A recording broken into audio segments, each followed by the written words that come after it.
Namaste. Welcome to our Satsang. Thank you very much for being here. Rudyard Kipling was really right. He said, East is east and west is west, never the two meet. Sometimes they do, but they don't get along. So naturally, there's two forms of Christianity, Western Christianity and Eastern Christianity. Tomorrow is the genuine Easter, Pascha, the day of the resurrection of Jesus. So it'd be a good idea if you could meditate a little extra or do something a little more, or just simply, as a psychic friend of mine used to say, put up your antenna and perceive the subtle vibrations that occur at that time. And there's a marked difference. There's a marked difference. I remember I was walking with the Archbishop of Chicago, Orthodox Archbishop, and we were walking out and around, and there was snow and there was ice, and it was miserably cold. And it was the next day was supposed to be Easter by the Western calculation. And he said to me, do you see? This whole place is covered with ice and snow. The weather's miserable. The sky is cloudy. Now, he said, just within 2 weeks, our Pascha will occur, and the sun will be out, and from then on, it will be genuine springtime. And he was right. That's just the way it was. For example, this is Saturday, the day before the resurrection of the Lord. There is a Russian Orthodox monastery in upstate New York near a tiny town called Jordanville. The monastery is the Holy Trinity Monastery. It's the largest Russian Orthodox monastery, actually in our hemisphere. And all around is farmland. And the farmers have learned that when the Orthodox Easter comes, that's when springtime is really there. And although work on Sunday isn't encouraged, they know they can begin their plowing on Orthodox Easter. And every year they telephone to the monastery and say, what day do you celebrate Easter this year? And they note it down, and they'll do their first plowing then. Which is interesting because the plowing goes before planting, which is growth and new life. One time, they had asked, when is it? And they told them what day it would be. And on the Saturday before, they had one of their worst blizzards in their history. Yet, at dawn, the sun came out, melted everything away, and the farmers were able to plow as usual. These things go on all the time, and people conveniently ignore them. That if you really look to the east, you get a pretty good perspective on reality. But unfortunately, that isn't noted. But tomorrow is the day of the resurrection. All right, fine.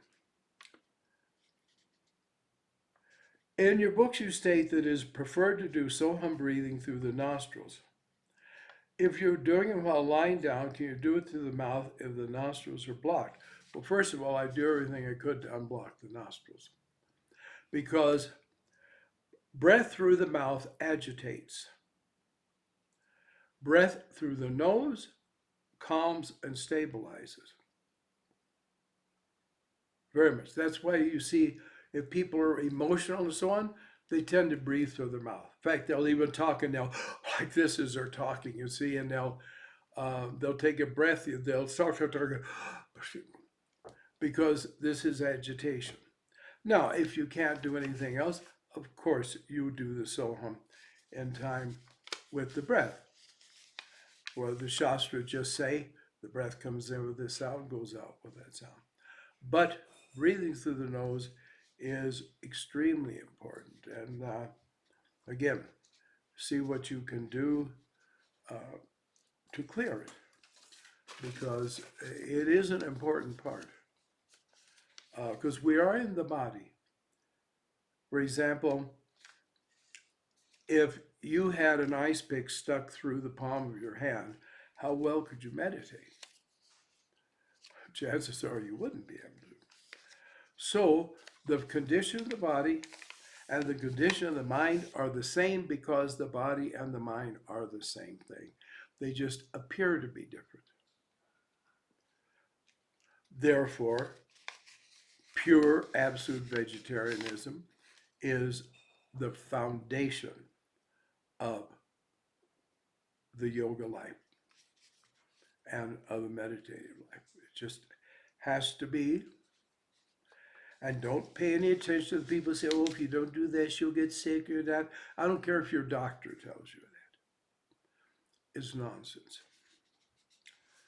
I had an experience one time. I had a problem. Doctor gave me this medication. I just didn't feel like taking it. So I just kept throwing the pills away. My family didn't know. And I got better and better and better as the more I threw the pills away. Now, I don't recommend any of that for everybody and everything on medication. But sometimes good sense just does have to come in. All right, sorry. Which book of yours tells about Semitic origins in India? I feel around to understand that better. I don't know if I've discussed that. Have I discussed that in the Christ of India? I've talked about Jesus' origins, in a sense, his spiritual origins. So I don't know if I've written about that. You see, Krishna was the king of Mathura, which is in the central part of India. But he established, after the Mahabharata War, he established a kingdom in Dwarka, which is on the west coast of India. Actually, the city now is submerged. It's beneath the sea. It's still there, completely intact. But anyway, sorry, excuse me. So, he established his kingdom there. And he was head of the clan of what are called the Yadavas, Yadava, then S, Yadavas. Now, if you read history, they'll say the Yadavas disappeared. After Krishna established his kingdom there, after a certain time, they just weren't in India anymore. What they did, anthropologists have figured out a lot of people that have studied, not just someone with a theory, that they went to what we call the Fertile Crescent or Mesopotamia, and later became known as the people we call Jews. Really, Hebrews is a better word because Jew comes from Judean, and Judeans lived in the area around Jerusalem. It was just a district of Israel. But just like people call American Yankees, even though Yankees are properly from New England, so that term has come into use. But either way, they are the Yadavas. And if you look at India, especially today, now that it's really awakened, and now they've finally gotten rid of the hypnosis of foreign domination, and you see the areas of their expertise, and you see their abilities for growth, you see the same special, and it's a blessing, the same ingenuity that we find in the Jewish people here today. That they have a clarity of thought that is not common, and that's because their home is in India. They came from there. When Jesus went to India, he was going back to his ancestral home and to his ancestral religion. But I don't have that in any books. I've just instead said it now. But it's very interesting. And you look and see. And you see, people have an intuition. Now, I grew up in a Kentucky ghetto in central Illinois. Everybody in the town was either from Kentucky or their parents were from Kentucky. And it was interesting to see that the people could tell the moment somebody came into the city limits if they were themselves from Kentucky. It was a very, very, very, very interesting thing. So in the same way, you see, there is an intuitive recognition. And back to the yoga thing, then the yoga boom, those of you old enough to remember, the vast majority of American people involved in yoga were Jewish. Part of that was because the Jewish religion doesn't have their adherents scared to death that they'll go to hell if they don't believe in the Torah, etc. And so they had a freedom of mind to investigate. But also it was because there was a deep subconscious recognition that this was their real heritage. All right. Is semen retention or Brahmacharya an important practice for a spiritual person? Absolutely. It's essential. And this is a cornerstone of yoga. And it is, through thousands of years, has been recommended. Brahmacharya, there was also preservation of all the energies, mental energies as well as physical. And that's important to understand. But this is very important. Shivananda wrote a book called Practice of Brahmacharya. It's a very valuable and informative book. All right.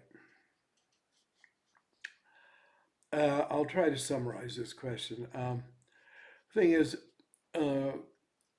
Shivananda talks about repeating a mantra and meditating on the form of the deity that is indicated by that mantra. If it's Ram mantra, you visualize Ram. It's Krishna mantra, you visualize Krishna. And this person says, normally when doing the Soham meditation practice, I've been simply focusing my attention on breath and sound as instructed. Absolutely. That's the way to do it. And that's the absolute best. So yes, there is a value. Well, then I've talked about spiritual imagery, but that's a whole different other subject. In meditation, no images, and no attempt like, oh, I'm feeling peaceful, I'm feeling happy. None of this. In other words, sound and breath alone. That's it. You put the two together with Soham and the breath, and then you are a yogi, a really, really yogi. And mentions doing japa or gazing image. No. It won't be of any particular value at all. and it may be a distraction because when it's time for meditation, closed go the eyes. All right.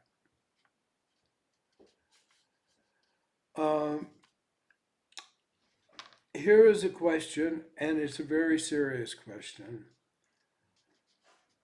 And there's a phrase here: extreme pain due to emotional trauma. I'm saying that so you ask the question. Uh, Sadhana, japa, meditation, correctly done, can clear up virtually everything. But for example, if a person's physically ill, it's silly to say, oh, I'll just do Soham time with the breath and then I'll get well. Gajanana Maharaj said, Soham has the power to cure all diseases, but let's not be foolish. It has that power when applied by a person over a long period of time who is skilled in meditation. Therefore, never try to make Soham sadhana your medicine cabinet. When you need medicine, you take it. When you need advice, you go to a doctor. And when a person especially has deep emotional problems, they should go to a professional who understands. This is one of the reasons why a psychiatrist, not a psychologist, a psychiatrist is a medical doctor. Because so many things people think are mental problems are physical problems. For example, a feeling of there's danger around, or a feeling of sort of jitteriness and unsurety, even what we call paranoia. There are people who say, oh, I feel like a doom is hanging over my head. This is often caused by problems with the adrenal glands. And therefore, just a small trace amount of adrenaline is continually leaking into the bloodstream. And the purpose of adrenaline is so suddenly we say, wait, and we galvanize ourselves and we jump away from the rock rolling toward us or whatever. Therefore, a feeling of apprehension and a feeling even of kind of low-level fear often is an adrenal problem. Now, phony yogis won't tell you this because they want to pretend they've got the answer for everything and so on. Yoga is not the answer for all these things. Adequate medical treatment is.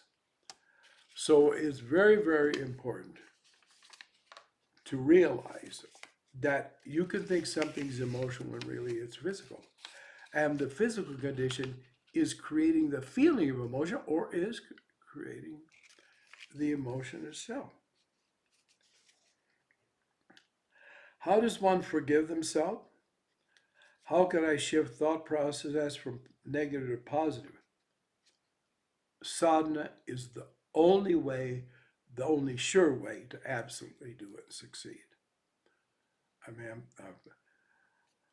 I've got 60 years of observation of yogis and people trying yoga, and I can assure you that's true. How do I practice the yoga of Jesus Christ? What do you do Soham Sadhana?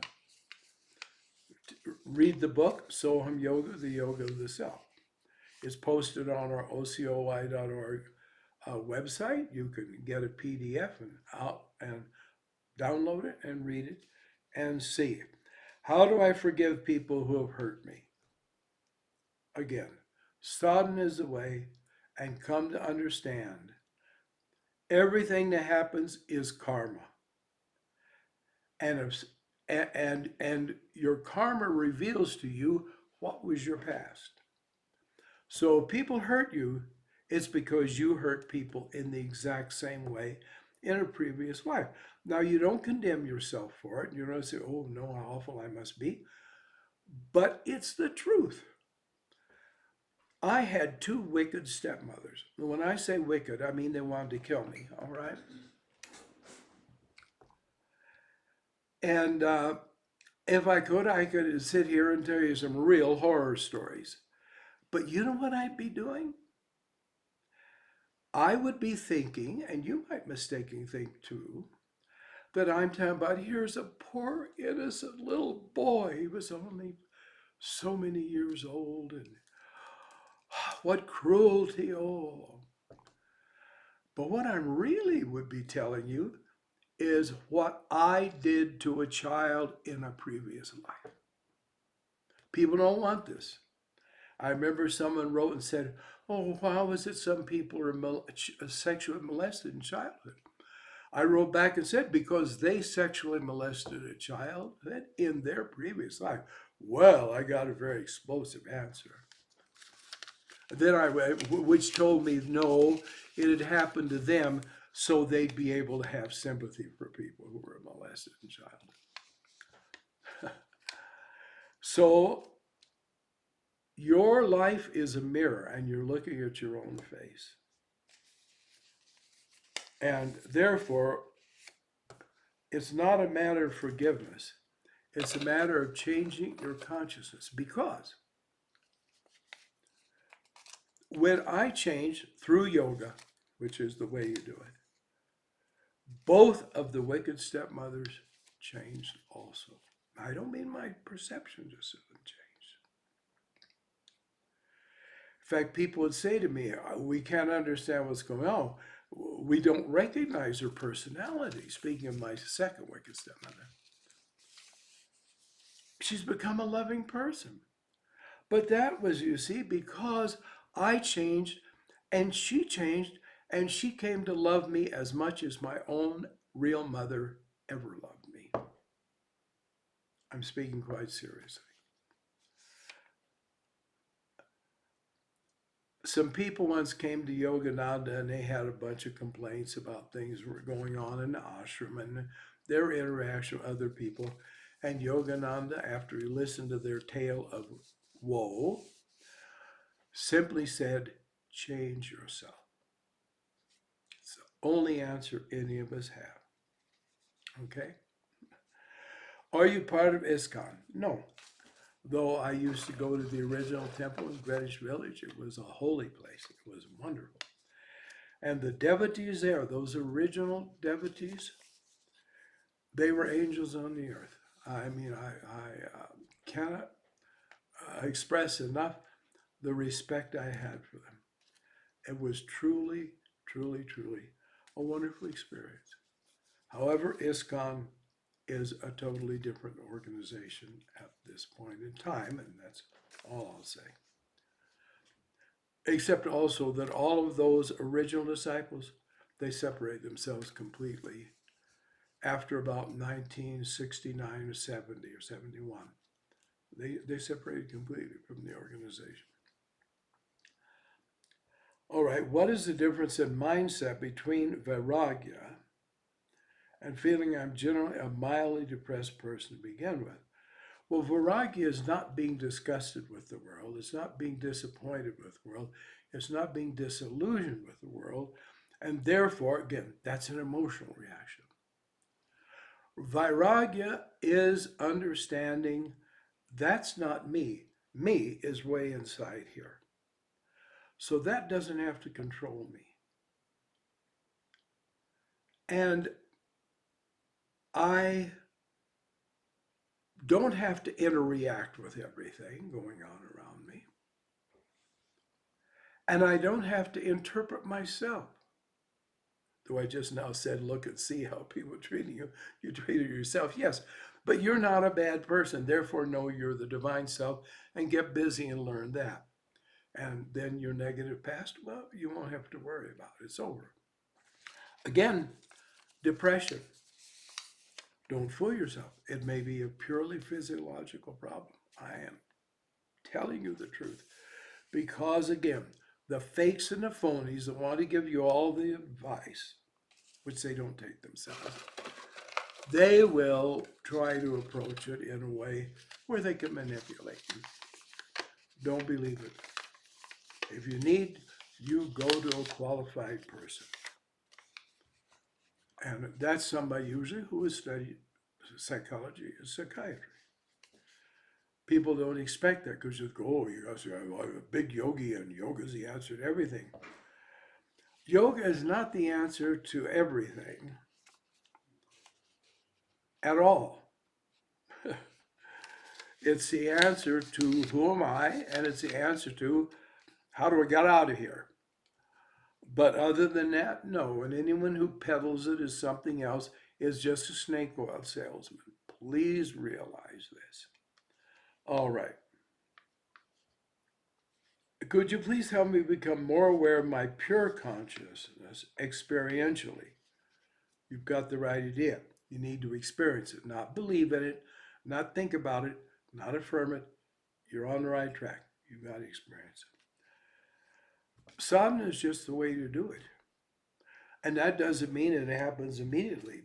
I do tell the first time I tried Soham Meditation in about 5 minutes, I thought, this is it. But I had half a century of working with all kinds of yoga stuff and all kinds of theories and so on. And it wasn't the best, but still I was looking inward. And again, I was a pure vegetarian. I did not use nicotine. I did not use alcohol. I did not use any kind of my altering drugs. I would not use medications that were derived from animal sources. And therefore, I developed a sensitivity and an awareness. So then I realized this is it. And then I remember the next day was the happiest day of my life. I was in a situation where I just sat in the back of a car and we drove around town for this or that. Don't need to explain why.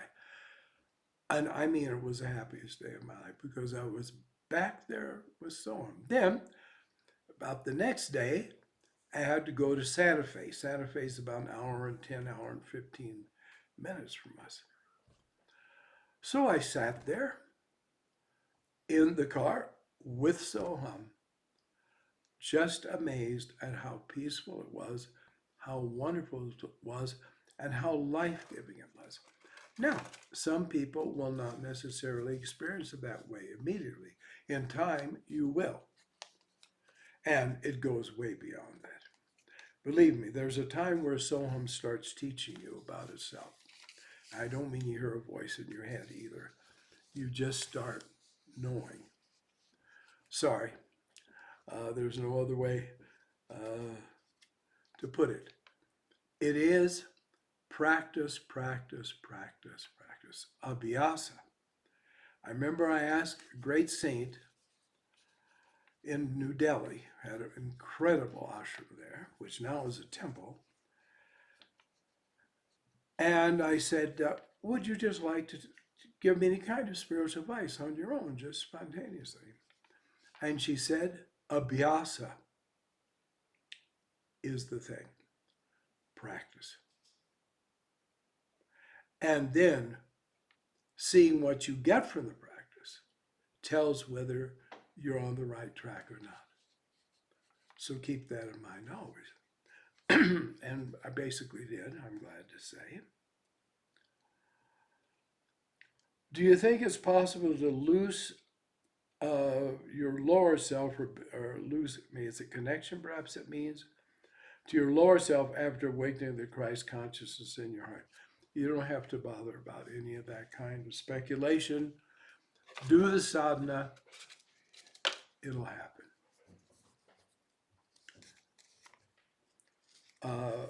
Somebody one time asked Srimad Sarada Devi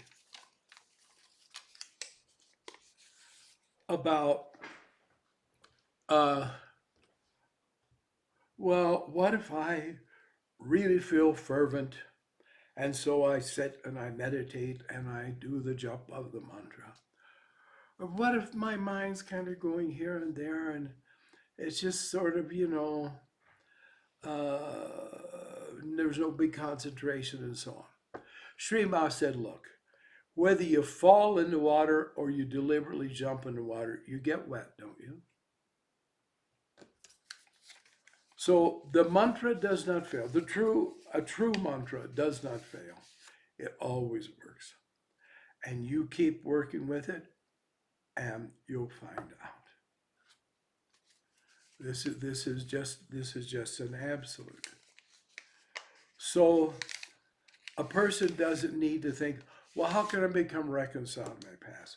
Well, how can I become friendly or forgive that stinker next door, my next door neighbor that does all? Or how can I forgive that dog that barks all night? Your job is with your own consciousness. Your job is with your son. All the rest of that will just have to take care of itself. I had a bit of experience to find that that's really so. In fact, let me tell you something. I one time was doing sadhana, intense sadhana, in a really cheesy neighborhood in Los Angeles. And the people next door were raucous. First of all, there was a little boy that lived there. I would say he was about 5 years old.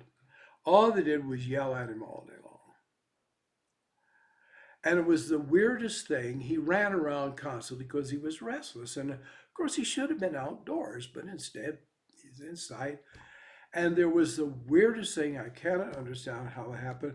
But when a kid would run around in the house, you could hear it in the house I was living in next door. I mean, it sounded like someone was right in the living room going, stop, stop, stop, stop, stop. And so there it was, and it was summertime. There was no air conditioning, so doors were open, windows were open. So I'd have to hear them, or I'd have to hear them start singing idiotic pop songs, etc.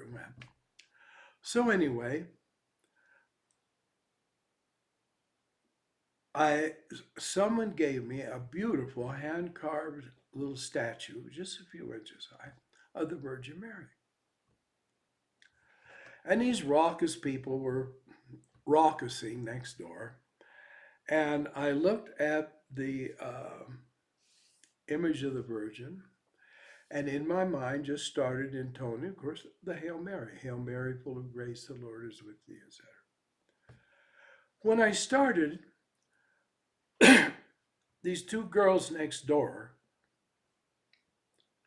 stopped the trash music they were singing and started singing Ave Maria, the Latin version of Hail Mary, full of grace. Isn't that interesting? So,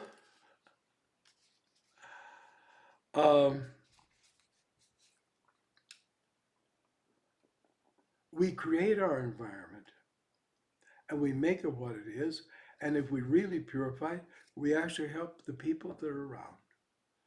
A yogi is detached, but because he's detached, he's more in contact with the people around him than anybody else is. See, people couldn't understand this about Anandamayi Ma. Ma was utterly somewhere else, in another dimension. Or Ma was something that didn't have any dimensions. So she never was in any dimension. And you sense that about her. You're sitting there in the room, there's Mom. Maybe she's 10 feet away. But she wasn't really there on a certain level. And people would say, oh, Ma's so remote, or Ma's so indifferent, and so on. But they couldn't understand what needed to be changed was their perceptions of Ma. Because it's true, Ma was never there and Ma was always there. So which part of Ma were you in tune with? So it was really all up to you, and it had nothing to do with Ma. It had to do with, where are you? Where am I? And then, of course, the important question, who am I? All right. To become a successful yogi, worthy of returning back to God ultimately, requires us to relinquish earthly duties and relationship and take shelter of a monastic life to complete our spiritual evolution. And then there's a question mark. So this means it is a question. Sorry. You see, I didn't prep early, so I have a glib answer. I bring it out and it's news to me. Yes.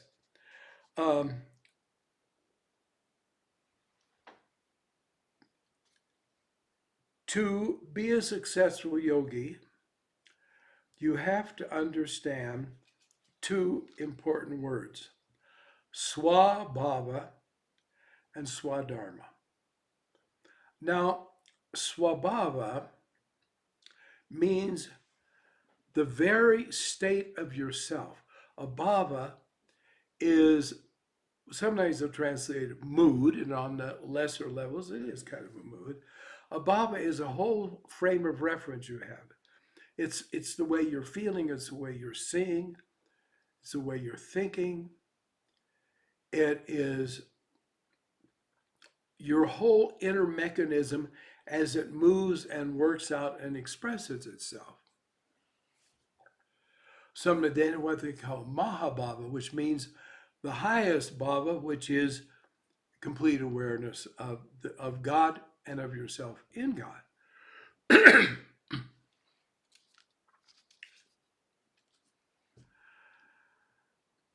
This is what you need to get in touch with your swabhava, with your true self. Okay, now swadharma.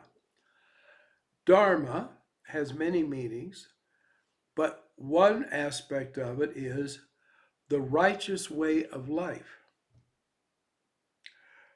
But the righteous way of life has to reflect your true self, your true inner nature. So you have to know, who am I and what am I, pretty much. So then what is your swadharma? What is that expresses? And you see, we mustn't get too exalted and abstract, because here we are in this world with all these conditionings, we have all these karmas, we have all these things that are built into us from previous lives, and we have all the things we've taken in this present life. So, what is the way? And yes, will I surprise you? Sadhana is the way. The yoga life is the way. Now, where you live that yoga life, or what your external conditions are, or disciplines, that's quite secondary. It is that you have that life. I remember a monk from Mount Athos. Mount Athos is the spiritual center, really, of the Eastern Orthodox Church. It is the center of mystical life. And he said, there are a multitude of monks on the holy mountain, that's what it's called, Agion Oros. They just sit and kick their feet and think they're getting somewhere because, oh, I'm on the holy mountain. And it was very interesting that also there was a very great man, he's been canonized, he's called Saint Silouan now. Saint Silouan went to Athos and became a monk there. And he said within a week he realized, I can go to hell as easily and quickly on Mount Athos as I can back in Moscow. And lots of monks are doing it. So it's not where your body is, it's where your mind is. And it's not like, okay, here you wear this is Garo, it reminds you of the fire of wisdom, etc., etc. It's, are you going after the wisdom? Are you living the wisdom? So, yes, there is a philosophy that, well, ultimately we all have to renounce everything. Ultimately, we all have to be separated from everything. But you see, that's inside you. That's not outside you. My sannyasa guru was an absolute sannyasi. In fact, when I first heard of him, I was staying in the Anandamaya ashram in Ranchi, Bihar. And the head of the ashram was a tremendous yogi who was of the family of Balaram Bose, who was the great devotee of Sri Ramakrishna. I just mentioned that for people to whom it might mean something. And he began telling me about him. And he said he is a perfect sadhu, an ideal sadhu. And I can't say this about anyone else I know. There were lots of sadhus in the Anandamaya Sangha. And Vidyananda didn't belong to the Anandamaya Sangha. And he said, when you meet him, I recommend you meet him. And when you do, you'll be meeting a perfect sadhu. So I thought, yes, I went and I met him. And yes, I was in the presence of a perfect sadhu. And I got a sannyas from him. But I remember one time I had a conversation with him because I had stayed for a while with a family of yogis. I mean real yogis. I mean real yogis, not talk yogis, real yogis. Father, mother, and children. Oh, the youngest was 5 years old, and she was doing meditation. Okay? So anyway, I told him about it. He said yes. He said there are some homes that are more dharmic and holier than any ashram is. Now he was like a really strict sadhu. But he wasn't a fool. He knew that all the conditions of your outer life are simply aids. Jesus said, only one thing is needed. And if you go after and get the one thing, then it doesn't matter if you work in a factory or you're a foreman in a factory. And this is really so. This is really so. And it's very important to realize nobody should say to you, you should be married, or you should have a business, or you should be a monk, and so on. Nobody. Not me. I love the monastic life. God revealed to me when I was 4 years old that I would lead the monastic life. I didn't know what it was. We're all fundamentalist Protestants. The last thing we knew about were monks and monasteries. But he showed it to me. And that this would be my life. So I didn't learn about monastic life till I was early teens, where I read propaganda against it. Okay. But it was there. It was my swabhava. People tried to talk me out of it. People tried to mock me out of it. People tried to sneer me out of it. It never worked for a moment because that was my swabhava. A young man went to Sri Ramana Maharshi, whose life is very important, and it's good to study and read and not get all caught up in so-called who am I inquiry, which is an idiotic term because Bhagavan said Atma Vichar, and that means investigation of the self. And it's not saying who am I, who am I? Come on. Look at Bhagavan's life. How many of the people say, oh, I'm a disciple of Ramana Maharshi? Do they live like Bhagavan did? Hardly. So anyway, having said that rant, a young man came to Bhagavan one time and said, should I become a sannyasi? Bhagavan said no. That's right. Instantly. No. The man said, well, why not? You did. And you get the kind of seeker he was. Bhagavan simply said, and I didn't have to ask anyone if I should. There you have it. There you have it. Though I will not deny to you that I told Anandamayi Ma I wanted to take sannyas.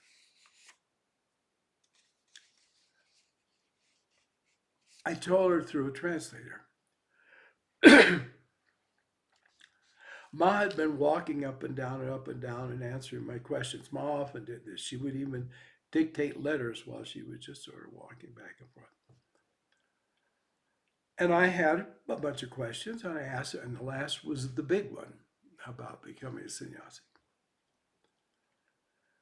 When I began to say the question to the translator, Ma stopped, looked at me, kind of inclined her head, and began to smile, yes, radiantly. So he related, should I become sannyasi? Ma said, who will give the sannyas? I said, Swami Vidyananda Giri. She said, yes, do it. And then she went into her room and she came out with a cloth and said, have this dyed garawa and have this be what you put on when the sannyas diksha is done. So I had both an inner and outer guidance. And so it happened. And so then Swamiji had said to me, well, what would you like for your name and so on? And I had 2 or 3 ideas and so forth. He said, no, I don't like any of those. Okay, fine. So, and then the time came and he took the cloth that had been dyed, that had come from Mother, and he put it around me. And he said, your name is Swami Nirmalananda Giri. Normally, it means flawless bliss or ananda, or perfect, without any defect. Because near means none, and mala means a defect or a problem or even a deficiency. And he said, but that's not what it means for you. For you, it means the bliss of Anandamayi Ma. So I got my mother's name. You see? But it will all happen at the time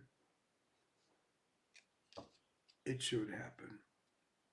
And let's hope it doesn't happen if it shouldn't happen. Because India is populated with miserable monks, disgusted, disillusioned, drug smoke, ganja smoking, alcohol drinking, disillusioned, but not with their own ego, of course, with the monastic life. And their life is hell. India is filled with these people that thought, oh, I'm noble. But mostly they thought, hey, look at everybody bowing down to those people wearing garawa. Hey, look at that. Heck, they even give them things. They say, oh, come sway at my house, Swamiji. So why not me? Well, they find out why not me, but they're stuck. Because if they go back to their families, they say, get out of here. We don't have a fallen sannyasi in our family. Quite truly. The great Saint Ganeshwar, he and his brothers and sisters suffered greatly because they were treated like the lowest of the low because their father was a sannyasi who left that life and got married and they were his children. And they weren't responsible. It was evil the way they were treated, but so they went through it. So, Swadharma. So get in touch with the Swa. Okay. All righty. Can you explain why Jesus said he was Son of Man at times and Son of God at other times? Yeah. Okay. We're both that. He's our example. We are human and we are divine. We have to know when it's human, we have to know when it's divine, and we have to know that just saying Aham Brahmasmi, I am Brahman, doesn't make me Brahman. There are those who say, I'm not the body, I'm not the body. Yeah, pinch them real hard and see how they react. They're the body, at least as far as their experience is concerned. So Jesus is wanting to know us to know. He's our example. We are human and we are divine, and you have to live like a dharmic human, and you have to live like a dharmic divine being. The gods have to live according, the devatas have to live according to Dharma. So you and I are both, and both of them have to be in perfect alignment, ultimately union, inseparably. You see? That we have this dual nature, and that he, though a great realized master, an avatar actually, he had taken on a human body. And if you take on a human body, you take on all the astral and causal bodies of a human being. So he was truly human and he was truly divine, and so are you and I. And so he's wanting to show that to us. For example, you don't eat, you'll die. So when it's time to eat, you eat. But when it's time to meditate, you meditate and get in touch with the divine part. Yes. The Gita mentions those who are twice born. Yeah, dwija. A twice born is someone who first was born physically, and then through instruction in sadhana, they became born spiritually. Because what happens, you're in your mother's womb, you're not reacting to the outer world or anything, and then you come out. You mean to cry, quite wisely, and then you have to eat, you have to do all these things. So you have to, first everybody looks after it for you, but then finally they say you do it on your own. So you have to learn how to live like a human being. And then you have to learn how to live like a God who is playing the role of a human being. Okay? This is the whole thing. This is the crux of the matter. Because you are both. You're not so. There are those who, I am God, I am not this body. Again, stomp on their foot and see if they're not the body. See, Sri Ramakrishna had a saying that I've never read in any single book put out by Ramakrishna Mission about him. Now, perhaps he did. There is somewhere. Only in a book put out by disciples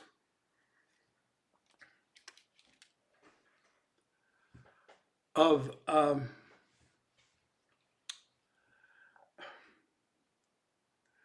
one of his great Grahasta disciples.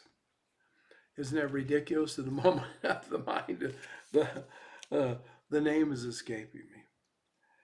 Master Mahashai. If you read the autobiography of a yogi, there's a chapter, Master Mahashai, the Blissful Devotee.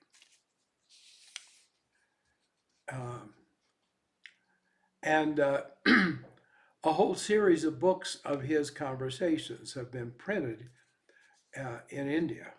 I don't know how a person would get them. I bought them in India. But anyway, so you have his day-to-day conversations as in the book which he wrote, the Sri Sri Ramakrishna Kathamrita, you have the daily conversations of Sri Ramakrishna. And one of his favorite sayings was, "Be a devotee, but why a fool?" Good idea. A good idea. But see, that doesn't sound holy and nice, so they don't talk about it. But that's a good idea. This is a question about Leadbeater's book by C.W. Leadbeater, A Clairvoyant Exposition of Christian Sacraments. And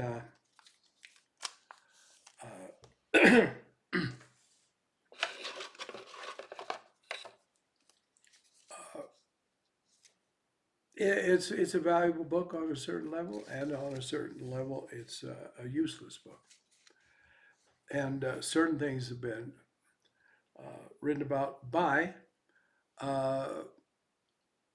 Bishop James Engel Wedgwood, and what he wrote is what I personally have felt is a more clear view of things and a more genuinely spiritual view of things. It says, please, can we use your book for studies? It isn't quite clear to me. Do you mean use them, say, in classes or group discussions? Absolutely, why not? No reason. And you can ask me anything about them if you run into any sticking points. I have pictures of my parents, grandparents who passed away. Where would be the best place to put them? And somewhere in my bedroom, appropriate. Anywhere you want them. It's just fine. And it is true, where you meditate could be good, but you see, usually when ordinary people leave the body, the connection, the subtle connection, astral connection, dissolves. And so there isn't a connection with them, but there also can be. For example, one of my closest spiritual friends was another Archbishop of Chicago. See, naturally, people like to wrangle. So you've got this Russian Orthodox group and that Russian Orthodox group and another one there. At one time, there were three main ones in America, and each was the one and only true one, and you had to decide. I was friendly with all three of them, and there were holy people in all three of them. But I would say the one I felt the closest to was Archbishop Seraphim of Chicago. I spent a lot of time with him. He was an angel on the earth. I can truly say that he was absolutely a supernatural person, always. And he told me an interesting thing. We're talking about sacred depictions. And again, icons, which are an essential part of the Orthodox Church, that are blessed, you see. And when they are blessed, a psychic connection is made between the icon and the one depicted. And he talked to me about photographs. And he said, there's a connection between people's photographs and themselves, even after death. And he told me that he had been very close to his father, loved him very much. And after his father had left the body, he was always thinking about him. Well, where is my father? What condition is he in? Because the Eastern Christians know it isn't either you're up in heaven or you're down in hell. That there are so many, many levels. And there are different heavens. Heaven of heavens is a term, in fact. So he thought, well, how is my father doing? I'm saying many prayers for him every day and so on, but I wonder what it is. So he said that one night he had this very vivid dream. And his father came to him and said, "Please get him off my face. Please take him away from my face." Well, he woke up and he thought, what can that mean? And he realized, well, he had a photograph of his father there in his room. So he turned on the light and looked, and a spider had gotten inside the frame and was on his father's photograph, on the face of his father, between the photograph and the glass. So he undid the thing and shook out the spider, then put it back, lie down, went right back to sleep. His father said, "Thank you very much. He was really bothering me a great deal." So there are connections, and of course, where you meditate produces good vibrations, and it can be good for them. But I would just say, again, use your intuition. Because if you'd like to have them so in a place where you see them more often, because since you go to bed and you go to sleep, anywhere is good. That's been my observation. See, it's not just my opinion. That's what's important about being a yogi. You start seeing, you start observing, you start drawing conclusions, and it's good. All right, well, we're only 2 minutes over an hour, and here's the very last question. Can we really speak with God? Does this take lifetimes? I am a householder. Has nothing to do with it. Unless you make it have something to do with it. You see, people have it, "Oh, I'm a householder." It means they're totally immersed in materiality. They're immersed in their kids. They're immersed in their work and so on. And they say, "Well, I'm a householder." That's not a grahasta. That's a samsaran who's bound to samsara. Believe me, I have lived with real grahastas. I have seen their vairagya. I have seen their detachment. I have seen their practice of brahmacharya. Not absolute, of course, because they're married. But I have seen their way of living dharma. Don't ever let that label affect your spiritual life, or excuse your omission of something in your spiritual life. I mean that truly. It's very important. Okay, so anyway, back to can we really speak with God? Does this take lifetimes? I'm sure that it takes many lifetimes before you even want to speak with God. But yes, you can speak with God. The question is God speaking back. There are people, they say, I prayed, and the Lord spoke to my soul and told me so and so. No, I don't mean that doesn't happen, but that's very chancy. Because God often tells us, marry that girl you want to marry, or marry that boy you want to marry. Yeah, God said so. God told me to. I remember, I knew a man, very intelligent man. Not spiritually intelligent, but intellectually intelligent. And I actually had to go somewhere where there was some kind of get together at somebody's house, and he was there were other people, and there was this utter nut. This woman, I mean, she was a nut. There's no other way to say it. There's no nice way to do it. She was a nut. She was a goon. She was a goon. She was absurd. So anyway, I talked with all the people there and so on. There wasn't much of anybody there, to tell you the truth, because when you immerse yourself in the world, it's like taking milk and pouring it in water. Then what are you going to have? You don't have quite water, you don't quite have milk. But anyway, there were these people. they were all intent on business, nothing to do with spiritual life, really. But you can always fake one up when you want an excuse. Therefore, in about 3 weeks or so, I learned that one of the men there, very, very intelligent, he was an executive in this business, he was going to marry the goon. Okay? And he said to this friend of mine that he revealed his marriage intention. He said, and I'm doing it because God told me to.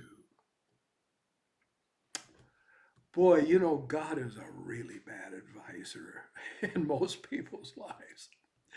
And God has some really pretty wrong ideas if you believe the people that think they talk to God.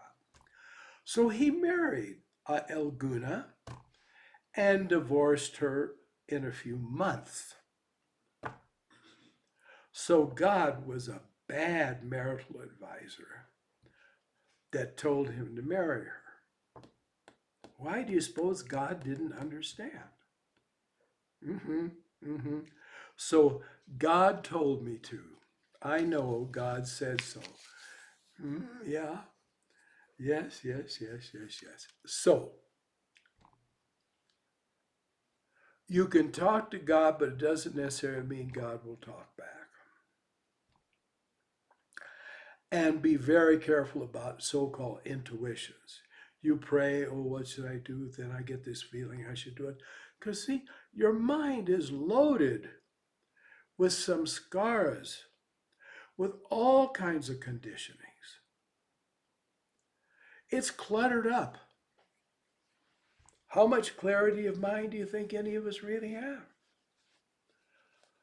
So you can get this feeling, oh, and the Protestants, of course, they have no spiritual life to speak of, but they get leadings. Oh, I've been led. People even that get into yoga that used to be, they'll say to me, oh, I was just led to come and speak to you. Oh, give me a break.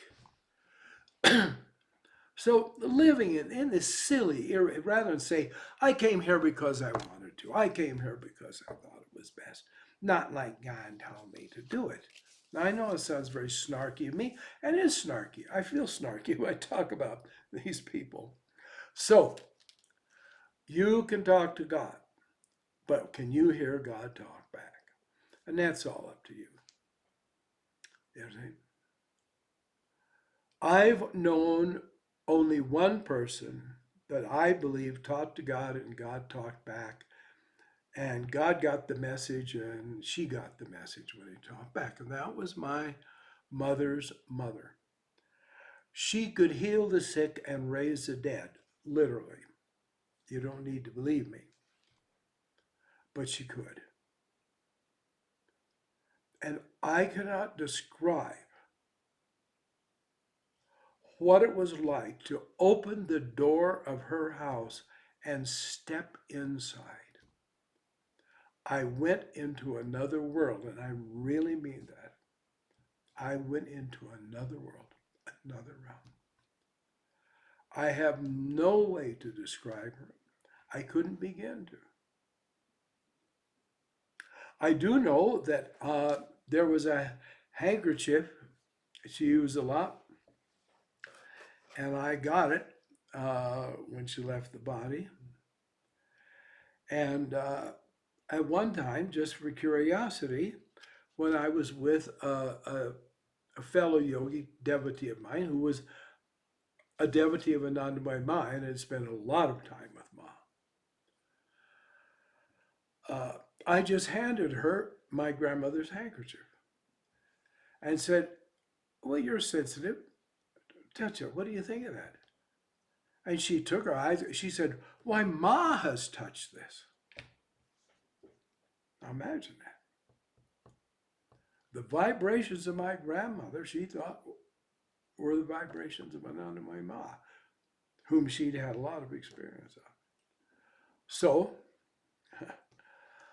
this I can say, and I am sitting here because of her, because on the 1-year anniversary of her death, she gave me a lightning strike, and I suddenly knew about karma, reincarnations, evolution of consciousness, and the existence of many worlds.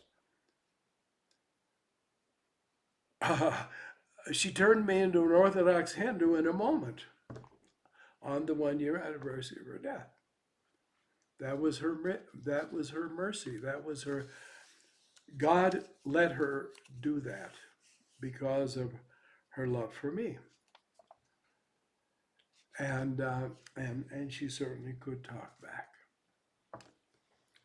But it's better to not think you could really do it. And if you do think God has told you something, find a way to test it out.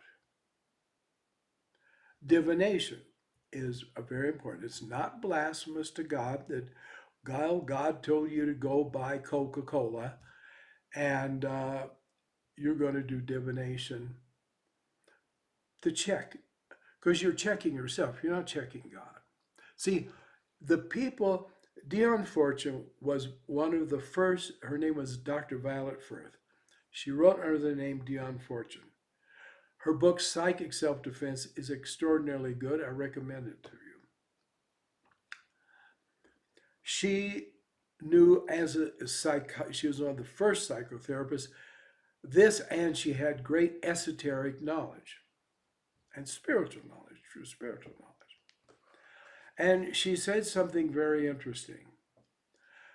She said that she had observed that people that were utterly self-deluded, self-motivated, that they would just announce their revelations from God, from spirit, or whatever they wanted to say.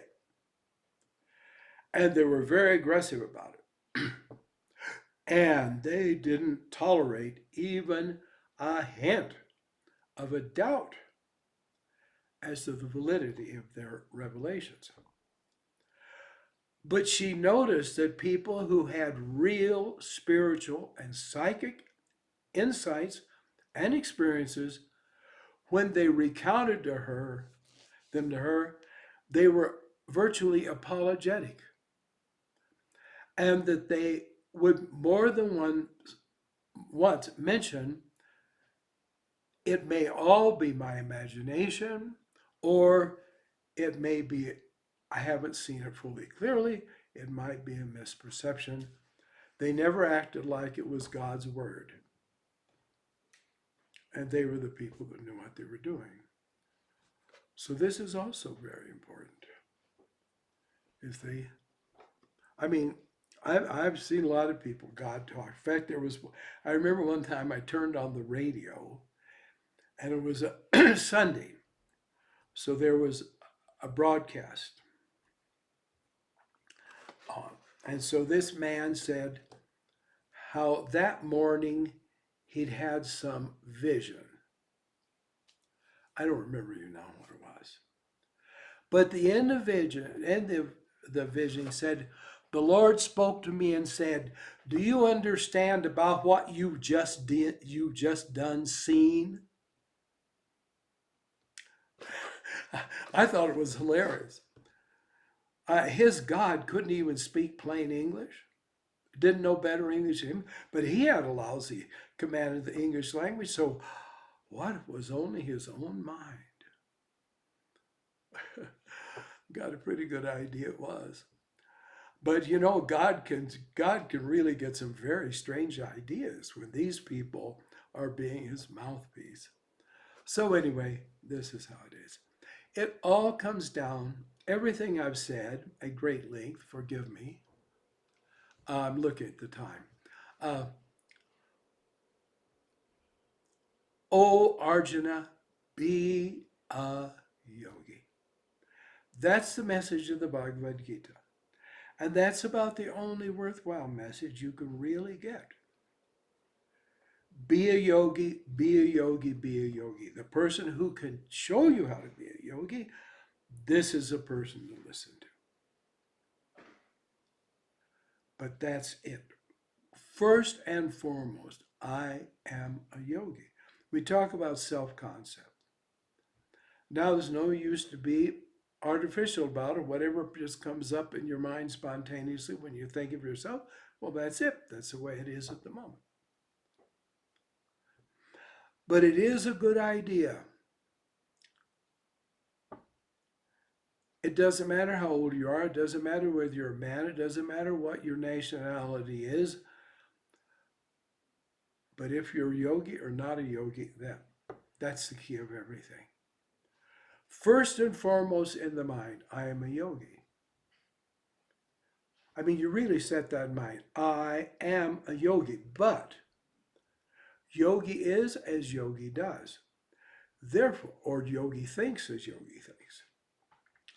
So then you examine yourself. It's interesting. St. Paul said, you should examine yourself to see if you're in the faith. He didn't mean the Christian faith.